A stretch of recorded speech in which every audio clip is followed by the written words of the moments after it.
جب کوئی خطرناک صورتحال پیش آ جائے تو قانون اپنے دفاع کی کس حد تک اجازت دیتا ہے؟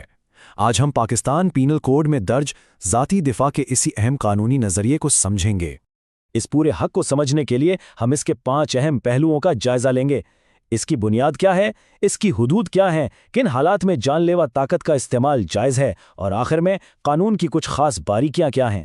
اس نظریے کی بنیاد ایک بہت سادہ اصول پر ہے۔ جب ریاست یا اس کے ادارے فوری مدد فراہم نہیں کر سکتے تو قانون ہر شہری کو اپنی جان اور مال کی حفاظت خود کرنے کا حق دیتا ہے۔ پاکستان پینل کوڈ کی دفعہ 96 اس حق کی بنیاد فراہم کرتی ہے۔ یہ ایک بہت ہی واضح قانونی بیان ہے کہ اگر کوئی عمل اپنے دفاع میں کیا جائے تو اسے جرم نہیں سمجھا جائے گا، یعنی یہ خود کی حفاظت کو ایک بنیادی حق کے طور پر تسلیم کرتا ہے۔ یہ سمجھنا بہت ضروری ہے کہ یہ حق انتقام لینے کے لیے نہیں ہے، یہ ایک ڈھال ہے، تلوار نہیں۔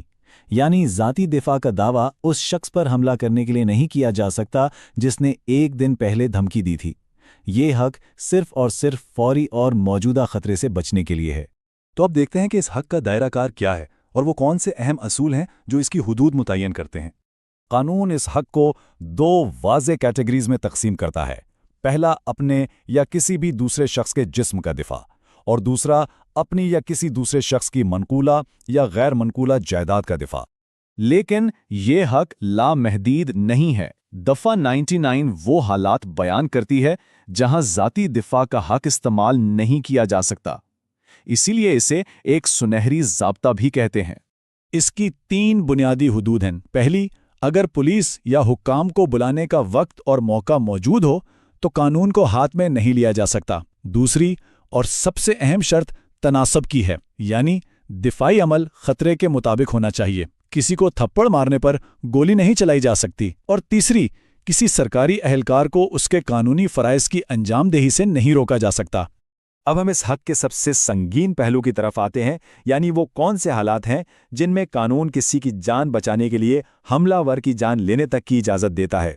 دفعہ 100 ایسے 6 انتہائی سنگین حملوں کی وضاحت کرتی ہے جہاں قانون یہ مانتا ہے کہ اپنا دفاع کرنے والا شخص حملہ آور کی جان بھی لے سکتا ہے۔ آئیے ان کو دیکھتے ہیں۔ پہلی 3 شرائط میں وہ حملے شامل ہیں جن سے موت کا حقیقی خطرہ ہو، شدید جسمانی نقصان کا اندیشہ ہو، یا جن کا مقصد عصمت دری جیسا سنگین جرم ہو۔ باقی 3 شرائط میں غیر فطری جنسی زیادتی، اغوا اور ایسی غیر قانونی قید شامل ہیں جہاں سے نکلنا اور حکام تک پہنچنا ناممکن ہو۔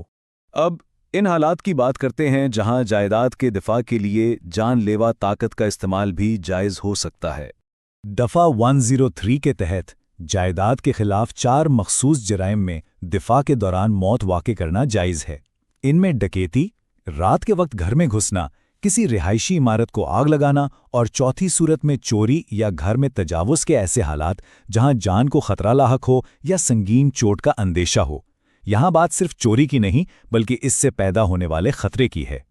آخر میں قانون کی کچھ ایسی باریکیوں کو سمجھتے ہیں جو یہ بتاتی ہیں کہ یہ حق کب شروع ہوتا ہے، کب ختم ہوتا ہے، اور کچھ خاص حالات میں کیسے لاگو ہوتا ہے۔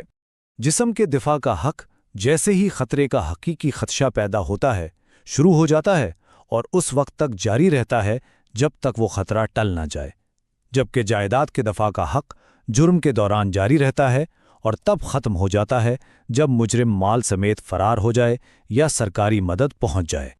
دفعہ 106 ایک بہت ہی غیر معمولی لیکن اہم صورتحال کو بیان کرتی ہے جہاں اپنی جان بچانے کے لیے کسی بے گناہ کو نقصان پہنچنے کا خطرہ مول لینا بھی جائز ہو سکتا ہے۔ یہ مثال ایک اہم اصول واضح کرتی ہے۔ انتہائی حالات میں قانون یہ تسلیم کرتا ہے کہ اپنی جان بچانے کے لیے کسی بے گناہ کو نقصان پہنچانے کا خطرہ مول لینا بھی ضروری ہو سکتا ہے۔ یہ ایک مشکل قانونی صورتحال ہے، لیکن یہاں قانون زندگی کے تحفظ کو سب سے زیادہ اہمیت دیتا ہے۔ اب ایک اور دلچسپ نکتہ، کیا ہوگا اگر حملہ آور خود قانونی طور پر اپنے عمل کا ذمہ دار نہ ہو؟ دفعہ 98 اس کا جواب دیتی ہے۔ اس کا مطلب یہ ہے کہ اگر حملہ آور کم عمر، ذہنی طور پر غیر مستحکم، نشے میں یا کسی غلط فہمی کی وجہ سے حملہ کر رہا ہو تب بھی دفاع کا پورا حق حاصل ہے۔ قانون خطرے کی حقیقت پر توجہ دیتا ہے، حملہ آور کی ذہنی حالت پر نہیں، یعنی دفاع کرنے کا حق بہرحال موجود ہے، چاہے حملہ آور کو یہ معلوم نہ ہو کہ وہ کیا کر رہا ہے۔ آخر میں اس ساری بحث کا نچوڑ یہ ہے کہ ذاتی دفاع کا نظریہ قانون کی پاسداری کرنے والے شہری کے لیے ایک ڈھال ہے۔ اس کا مقصد یہ یقینی بنانا ہے کہ انتہائی خطرے کی حالت میں کوئی شخص محض زندہ بچ جانے کی وجہ سے مجرم نہ بن جائے۔